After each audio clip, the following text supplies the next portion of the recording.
Hello, welcome back to my allotment. It's nearing the end of May now, and whatever you do, don't be fooled by this glorious sunshine and this rather warm evening. It's about 10 to 7 in the evening, and May has not been very pleasant at all. If you've been following any of the British gardeners, or even just in the Northern Hemisphere, I think it's a similar picture all over.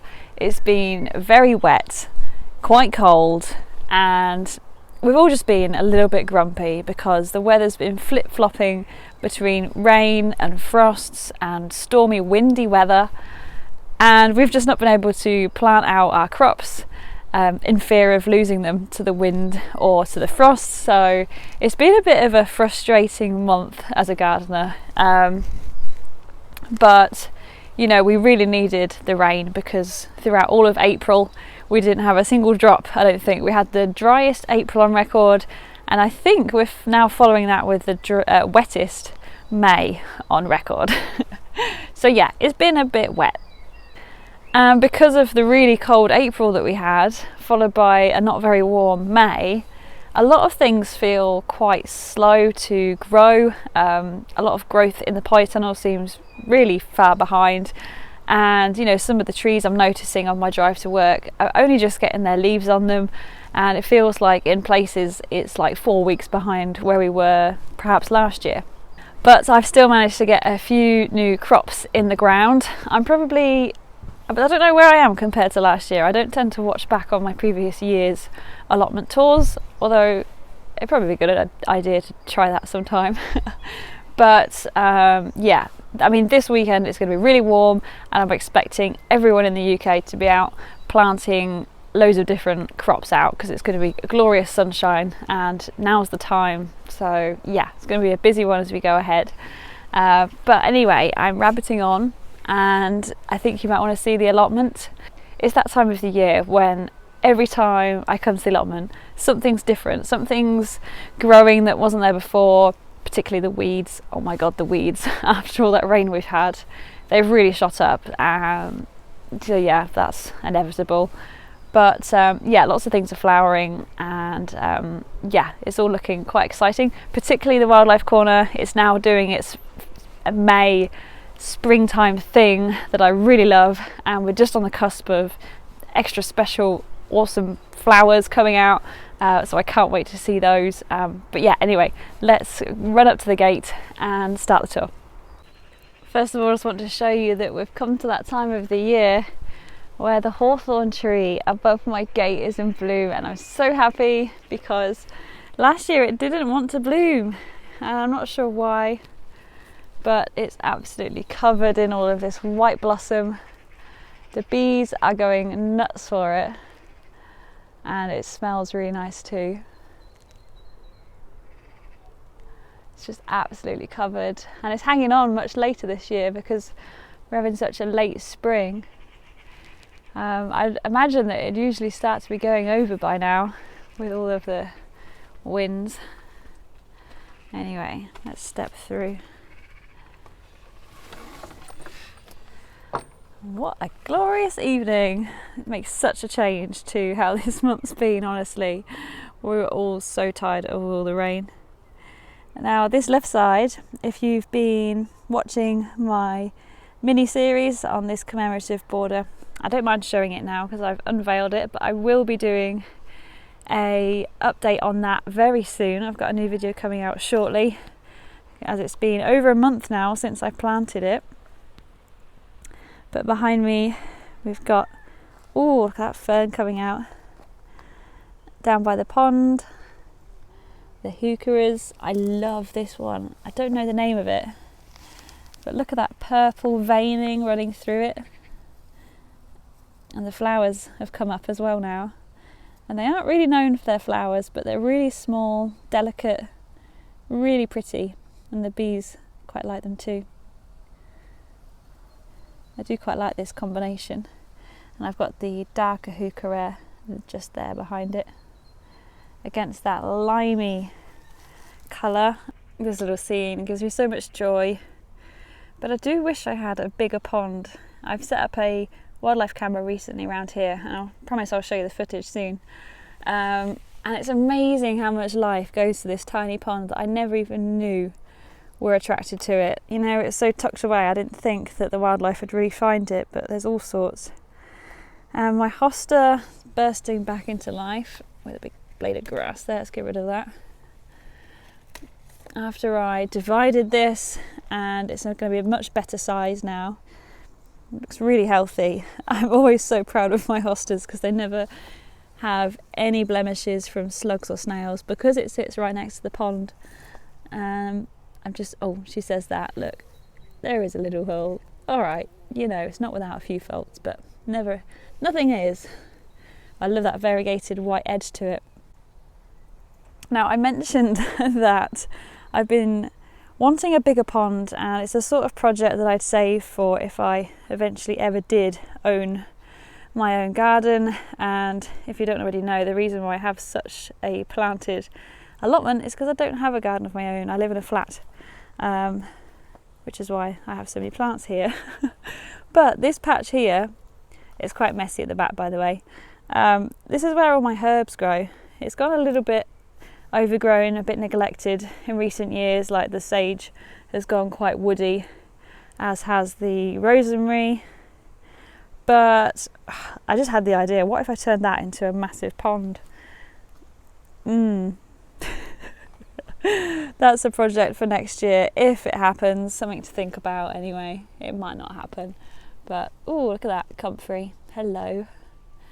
Again, great for the bees and a great crop for making your comfrey tea to feed your plants.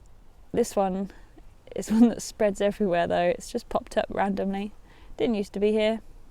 So if you are going to get some comfrey, make sure you get the bocking, is it 13? Bocking 13.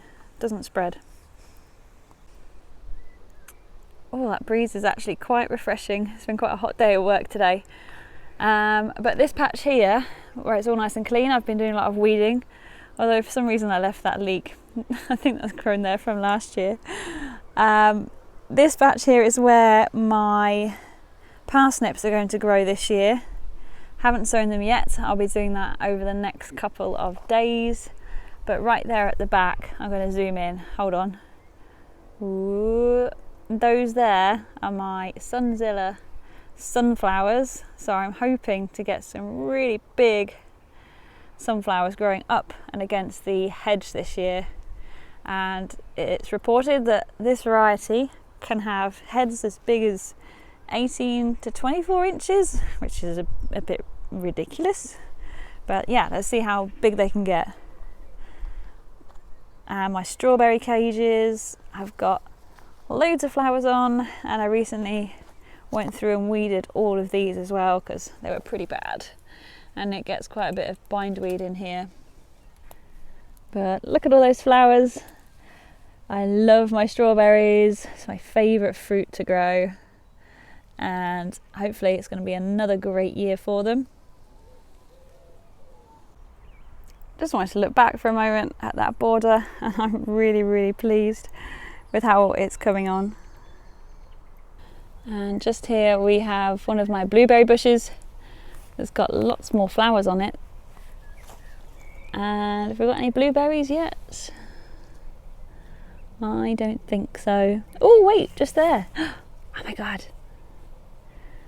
You know what, I love doing these tours because I very rarely take a close look at everything until I do this, and that's very exciting. Going further down, and this patch here, I'm actually doing the same as last year, and I'm growing some sweet corn. It grew really well here. It's one of the sunniest spots, and I wasn't planning on planting them out until they accidentally took a dive off of the seed trays. The table fell over, so I thought, well, I might as well get them planted out. So they're out. They're not very big, and this is a variety called, I think it's called double red corn, and it's a variety that I've tried to find. I think it's one that was recommended to me by Omar's Gardens on Instagram. She's the lady who made my sign. You should definitely go check out her work and her Instagram page.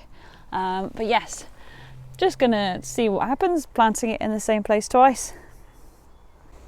they always say you should rotate your crops, and I do every year. I move all of my patches around, but this year a couple of things might be growing in the same spot.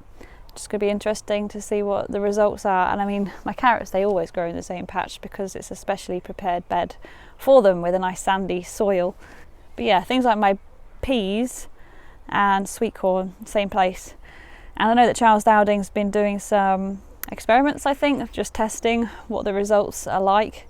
I mean, obviously the reasons that we do it is to prevent the build-up of diseases and to prevent a loss of nutrients that those plants need. But obviously I do no dig, so I mulch my soil every year with compost to bulk up those nutrients. Anyway, I'm rambling. So yeah, we'll see what the corn does this year. Behind the corn is my third patch of strawberries. These ones are always a little bit smaller because there's a lot more plants crammed in there, and the more plants you have and the less space you give them, the smaller your strawberries will be. So that just depends how you like them. I have a big mix. Down here we've got the raspberries, Joan J and All Gold. They're about 18 inches now. Looking pretty green, happy and healthy. And under here it all looks, oh hello Shadow. It all looks quite magical, where the forget-me-nots coming through underneath my apple tree. And I want to get around there before the sun disappears from that corner because it looks so nice. Rhubarb, I've been picking lots of the rhubarb. It's a bit of a jungle down there now. Now that we've had all of that rain, I think it's really helped it recover. You know, it's sending up quite a lot of flower shoots that I had to remove, but now we've had lots of rain, it's thriving again. This is my recycled bird bath that I've turned into like a little alpine succulent type planter, I guess. And a few things in here could do with swapping out, to be honest. But I did notice that this one here, which I really love, I spread the seeds all over the floor after they'd finished flowering, and look what's on the ground. I've now got a lot of little seedlings popping up of that same plant, so I'm probably going to, I'm not sure, I haven't decided whether I should leave them there to flower or whether I should pot them up so I can pot them separately. I might do a bit of both, because I think I really like the way that it sort of naturalises on the ground. The corn aren't going to be worried, you know, I could plant some squash under here, but I don't know, I didn't really find that worked very well for me last year. Do you do the 3 sisters or the 2 sisters technique? So rhubarb. Oh, my Shadow, you keep getting in the way. Round here, look, we've got loads of big old lupins coming. I didn't even notice the flower spike is there now. I've just been eyeing up all of these big leaves, but look, we've got a great big flower spike. Have we got any more? Let's have a look. Oh, they're all quite low down. So there's a couple right down in the bottom yet to come. So June is going to be a very colourful month. We've got lots of forget-me-not. I'm going to press some of this forget-me-not because I love it so much, and it presses really well, so you can save it for any crafty projects. And oh my gosh, surprise number 2, my Aquilegia. Oh my god, it's so pretty. Oh, they're just so gorgeous. I wonder if I should cut some of those and take them home. I'm sorry, I don't know the name, but look, there's so many of them. Really, really beautiful. I'm sorry. Just look at that shape. I can't get over the shape of these flowers. Like little trumpets. Oh, it doesn't have much room to shine. I think I need to remove some of the plants around here and plant them elsewhere. Got lots of grasses, and that quaking grass is also coming up. And next to it we've got the Brunnera. and some heuchera as well. I just noticed on the apple tree we've got the first signs of baby apples coming. Looks like the flowers were pollinated despite the cold spring. All those ones are coming away, but that's okay, saves me thinning them out anyway.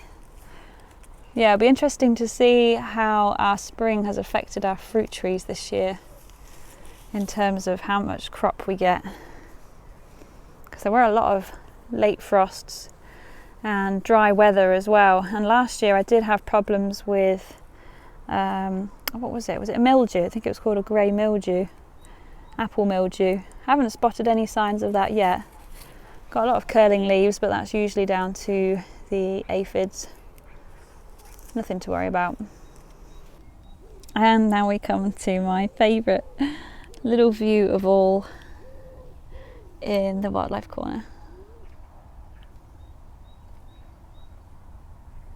So there's a lot going on this month.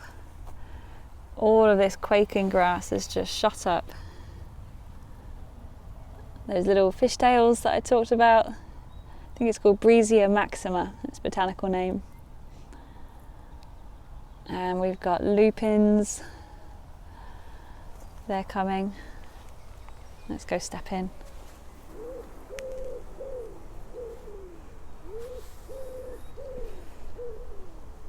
Look at that lupin. There's a lot of heads, flower heads coming on this one. Oh my god, I can count how many? 1, 2, 3, 4, 5, 6, 7. 7! Oh my god, I don't think I've ever had 7. We'll see how these do, because they do get munched by... Sorry, my phone cut out. They do get munched by the aphids, but they're not a huge problem. Then we've got that really big hardy geranium there. Another lupin, and oh look, the alliums are just coming out as well. Those little purple tufts. Oh, I just really love this spot this time of the year. That there is a new Azalea that I recently purchased from work. Really intense pink. My camera can't even actually capture the colour accurately enough. I might just sit here for a minute. But there are lots of other little things down here that are coming, such as this rose campion that's got really soft leaves, and it'll have a bright pink flower as we go into summer. Here I've got one of the shorter alliums that's at the front of the border. I think, was this one called Christophii? I think. I'll have to see when they come up.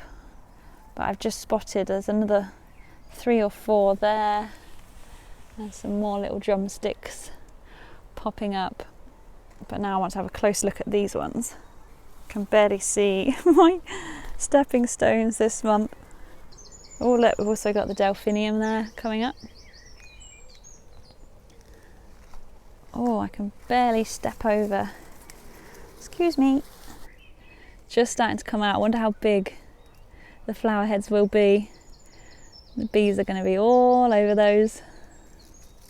And I've also just spotted this Clematis that runs down this back corner.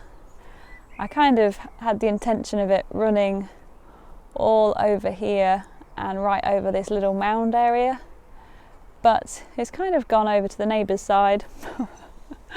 But never mind, I have a few flowers. And along here my hedge is beginning to bloom with all that hawthorn. And around this side, a few more hostas, more of that rose campion. There's a little geranium down there, hardy geranium, that pink, and quite a few weeds as well. But I'm not going to interfere with it too much this year. I'm not going to stress too much about the weeds. I'll pull them up when I'm ready. But they make great food for the bees and the seeds for the birds and for the butterflies, so I'm not too worried. It's been a tough year, and I think we should all just take it easy and not to be too hard on ourselves. Now, next up, let's have a look at my tulips. I'm rather enjoying this little setup that I have here on my steps. I've just brought out my pelargoniums, and I did buy a couple more. This incredible foliage, look at that. And this one too. Don't really like red flowers. In fact, I might even just sabotage it, because I really do just like the foliage of this one. There we go. I bet you're crying, aren't you? It's okay. But the tulips, oh god, the tulips, they've been amazing. When they finally came, they were all late, weren't they?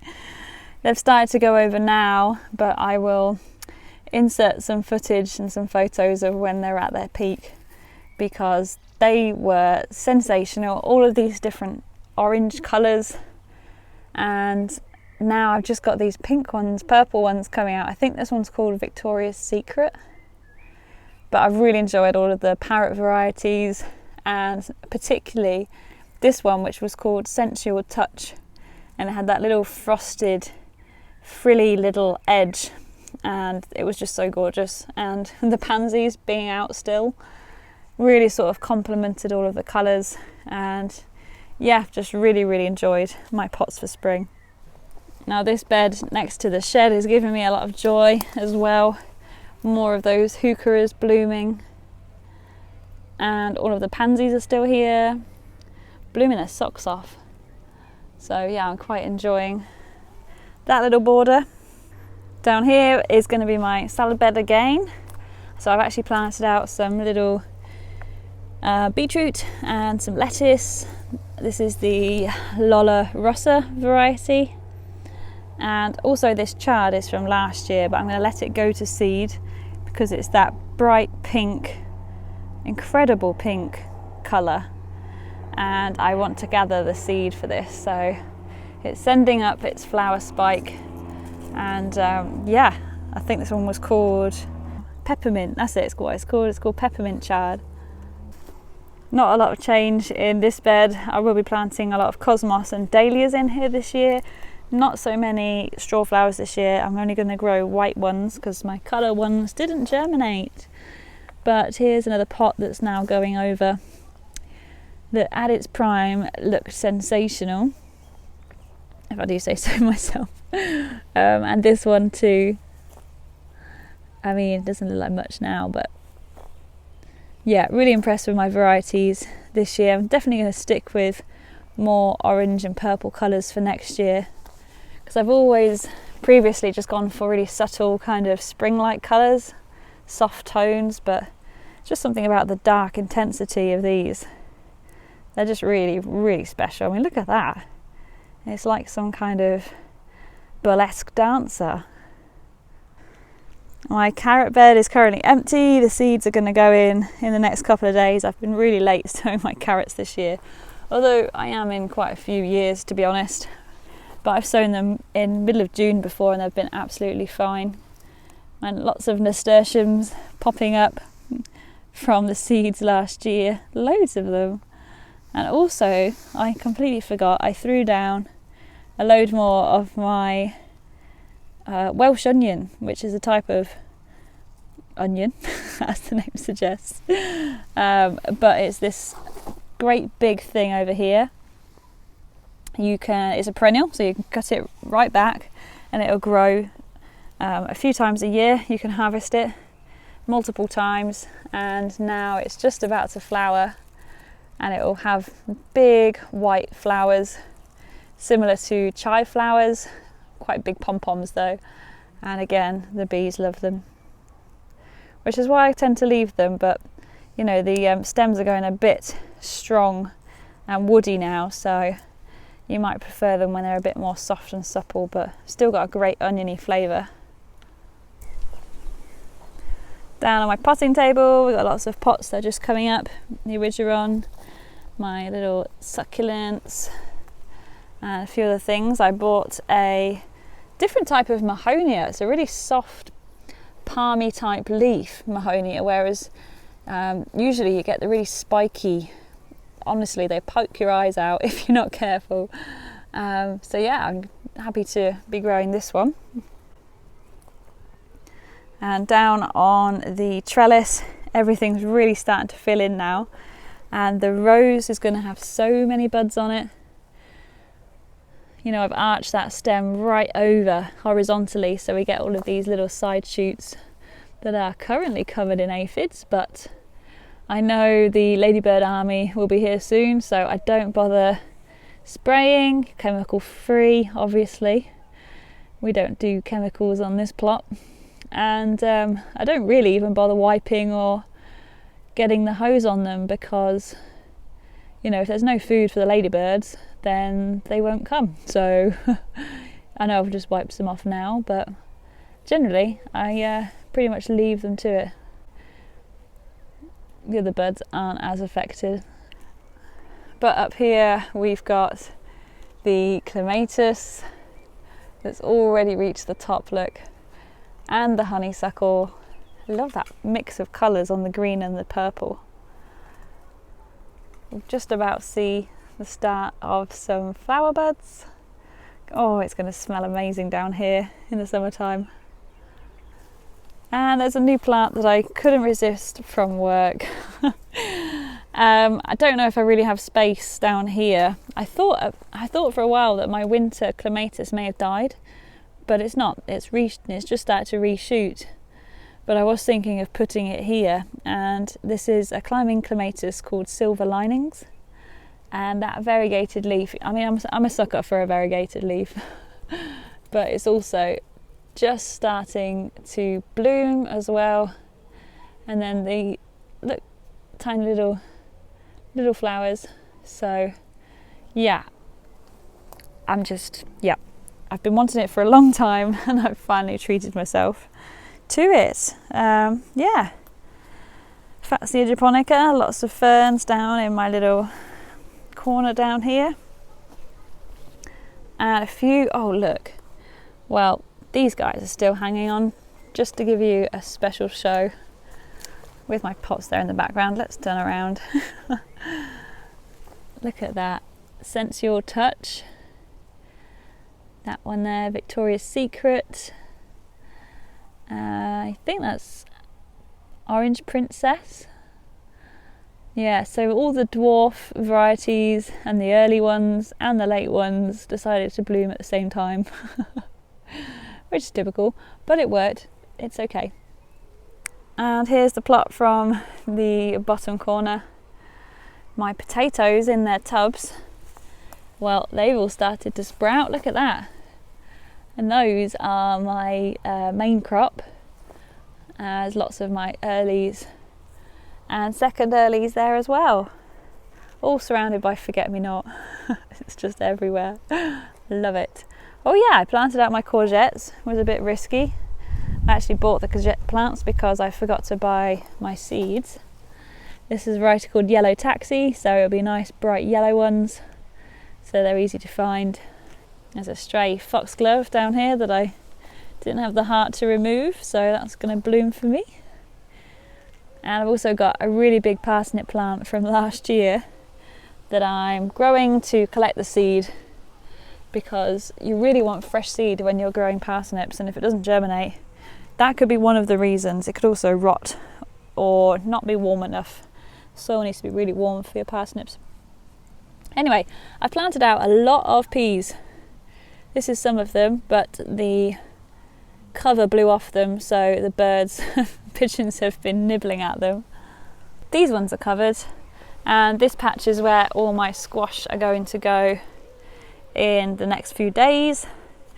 My garlic is coming along. I don't want to jinx it. It's looking good. It's looking really good. But obviously you don't really know what's going on underground. And I'm just so pleased, because I've never really had a very big, good crop of garlic. I have good years, but not great years. So if this is my year for garlic, I'm going to be so happy. But this row here is the best performing so far. I think that's Provence White, and it's probably the girthiest stems that I have, particularly that one. It's huge. Got another bit of natural pest control here. So This here is a foxglove that just self-sowed itself, and I've been leaving it to it. And obviously it's one of the earliest things here to show signs of life. And it's what the black fly have been absolutely swarming on. I mean, look at that, it's absolutely covered in black fly, and this has multiple stems. Lots of ladybirds have come to my rescue. But the great thing about this is that because they're all on this forget-me-not, I don't have any black fly on my broad beans. So it's been a fantastic deterrent and sacrificial crop. But the ladybirds are having a feast.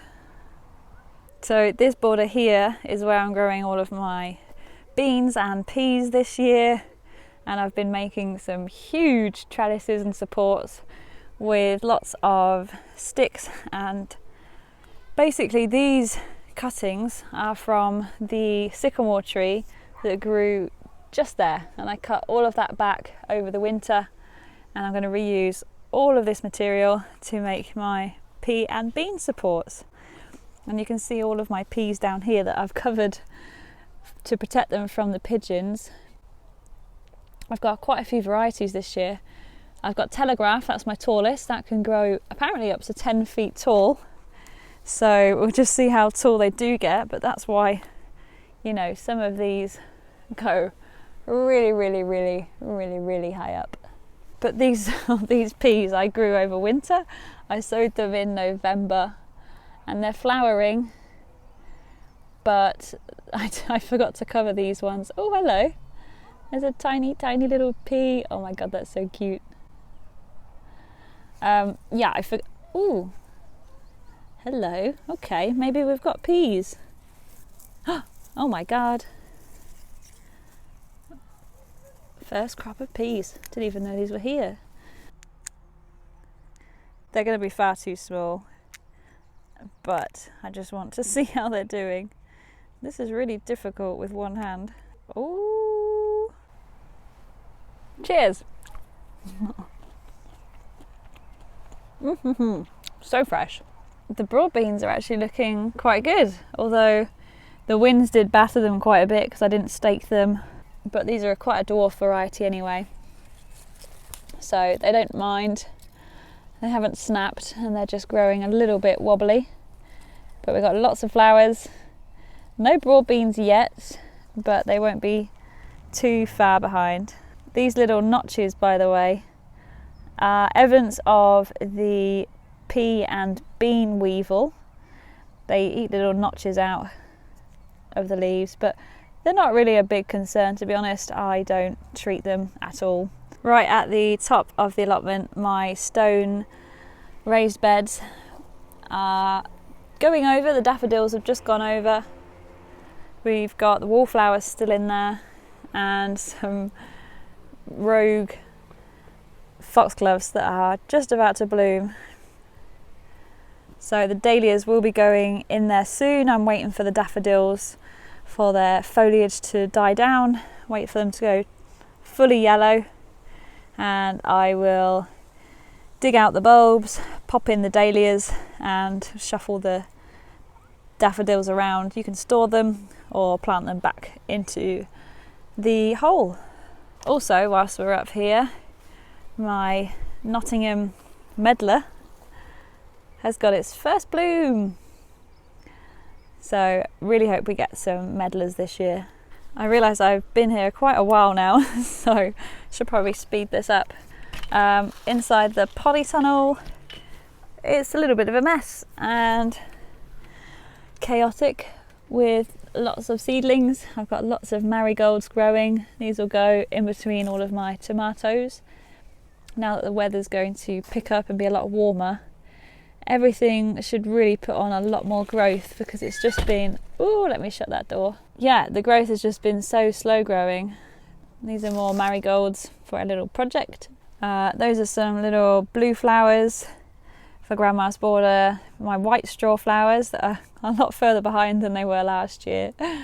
I've got some basil back there, different types of basil. Again, really small. I'll probably propagate some from a store-bought plant, I think, this time. Cheat a little bit.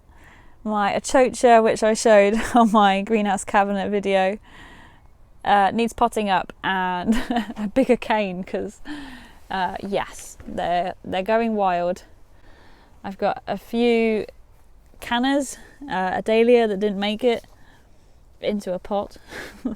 All of them are tomatoes. I mean, if you saw my greenhouse cabinet tour update, then you'll know about all of my warm loving crops, but they're out here now, soon to be planted.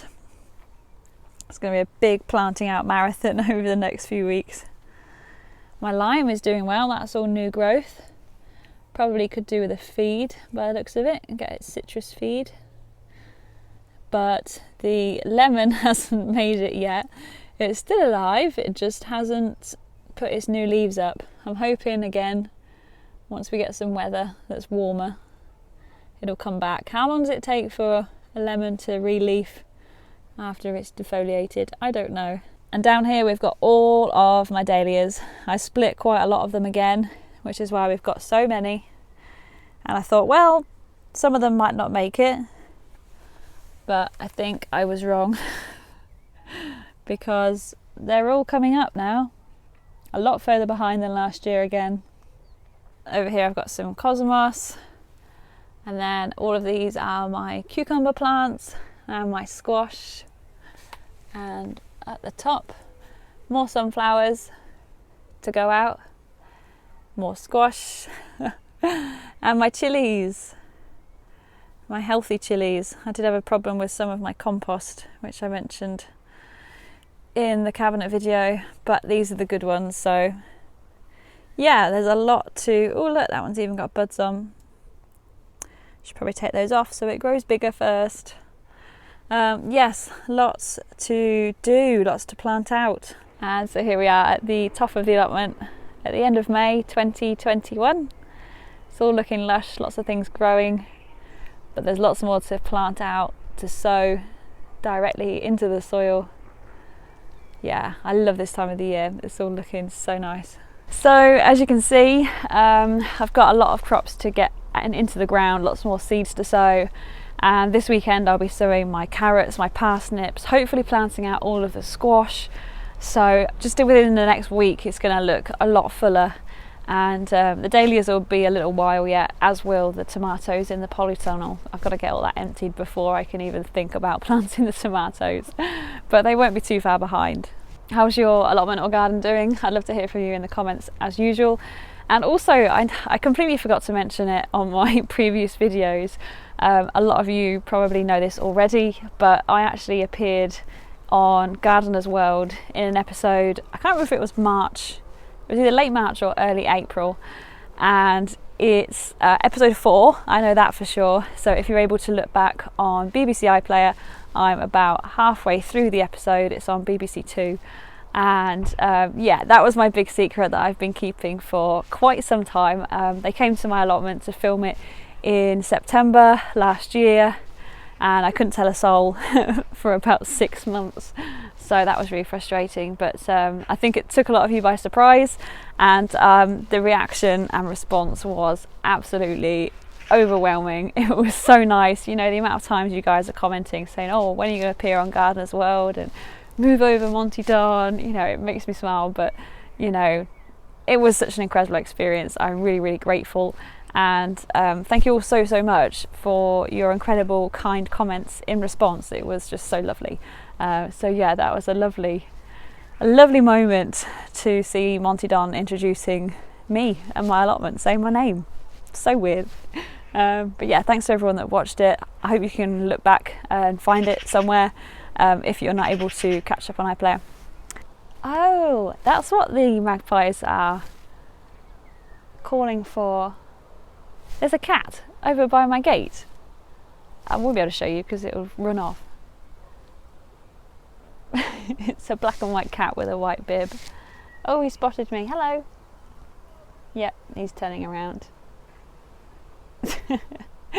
Well, you know, I know a lot of people don't like cats in their gardens for the mess that they make, but I'm yet to find any cat mess, and they help keep the rodent populations down, and I haven't seen a rat in a long time, so thanks, cat. Well, thank you very much for joining me on this tour this evening. It's been lovely to have your company. I'll see you again real soon. Take care. Bye bye.